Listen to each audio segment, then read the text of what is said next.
Hi guys, welcome back with me again in this channel. On today's tutorial, I'm going to show you how you can fix the Windows settings not opening or close immediately on the Windows 11.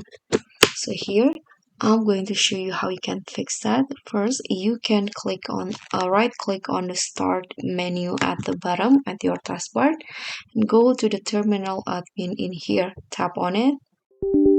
Tap on yes. So in here under the Windows administration terminal admin here you can copy this code right here. So I'm going to put the code on the description down below. You can just copy it, the first one's right here, then open the terminal again, then just paste it in here and tap on enter. Okay, so after this you can just restart your computer. You can tap on the start button. Here you can just restart. Click on power and hit on restart.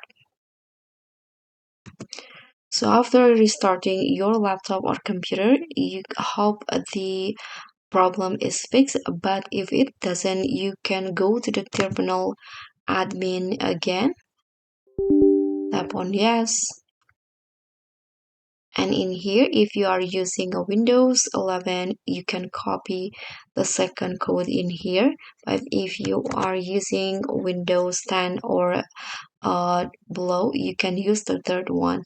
So I'm going to copy the second ones in here and then open a terminal again.